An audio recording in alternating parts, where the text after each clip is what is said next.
The sports betting landscape in Canada will be overhauled in an attempt to keep Canadian dollars local. Single game betting allows people to place wagers on one game instead of several. And many sectors from TV stations to app companies are betting that it's a success. Nikki Anastasakis of Inside the Stories CHCH has more.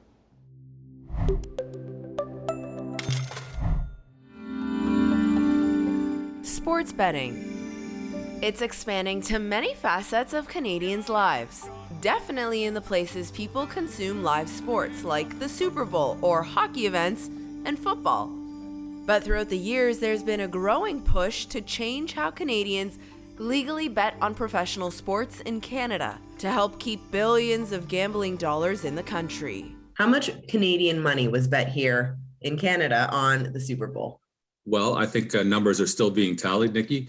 But to give you an indication, the estimate this year for North America was about $8.1 billion. That's what the industry pundits were thinking was going to be wagered across North America on the Super Bowl. So, hard to guess exactly Canada, but certainly historical record for betting in Canada for sure on the Super Bowl. We'll break last year's Super Bowl record, which smashed everything previous. Certainly with the expansion of gaming in Canada and North America, that reflects it. Phil Gray, head of trading operations at Sports Interaction, says with casinos closed and people having to isolate at home, the pandemic has led to a global surge in online gambling.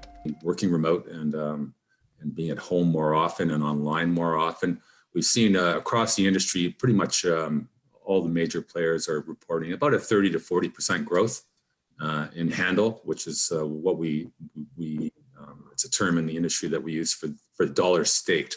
So that's been pretty consistent and is holding, starting to level off a little bit now as you see people returning to work and not being remote. In fact, Canada's new betting legislature, Bill C-218, passed in August of 2021, allows Canadians to bet on individual games in a regulated and safe environment. The bill is aimed at winning back customers from offshore sites, U.S. casinos, and illegal bookmakers. The legislation was presented as a conservative private member's bill, backed by all four main parties. Canadians spend approximately $10 billion per year on single event sport betting conducted illegally through organized crime. Approximately $4 billion is funneled through offshore internet sites. The new law is a big game changer, says Gray, who currently operates the only licensed and regulated non-government sports book in Canada that accepts single-game bets. It's a game changer because you used to have to, make a minimum of 3 bets, and each bet has to win for your bet to pay out. Now with single event wagering, you can bet just on the Leafs to win tonight, and if they win, your bet pays out. The Canadian government's decision to change betting laws is aimed at supporting good, well-paying jobs and entice Canadians to use provincial government-run betting services or other regulated sportsbooks operating in their respective province. For the economy, it creates jobs and it creates a tax base of income for the provinces, different levels of government. Any book that wants to operate in Ontario is going to have to pay, very hefty fee to Ontario to be there. So certainly, a lot of dollars in the government coffers. However, for those who are convinced they can beat the house, there are high odds at stake. Games are set up to take your money away. And that can be fun. I guess, I like the opera. I go to the opera. I don't expect to actually come home richer than I am. When people start to get inflated beliefs about their own ability to win, especially when they're playing things like slot machines, if they think they've got a system that's going to beat the odds, that's a pretty good sign that there's a problem. Other signs, when people are gambling because they're desperately trying to make up money that they have lost, either they need to pay their rent, right? The rent's due next week, so I'm going to go to the casino to try and make my rent money. That's a bad sign.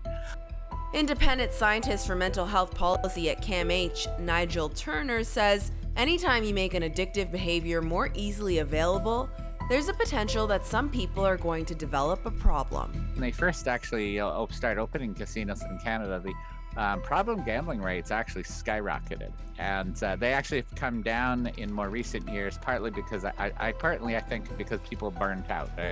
You lose enough, eventually you quit, and sometimes that requires therapy, and sometimes it just requires bad experiences, because most of the time you lose. But when it's not a problematic obsession, if you are equipped with the proper strategies to play safe and have fun, a little gamble ain't so bad after all. Coach of the Super Bowl champions. In the sports world, if you can get a couple of bucks down on your team and watch and have fun, it makes it a little bit more exciting, and you can win a little bit of money. For Inside the Story, I'm Nikki Anastasakis.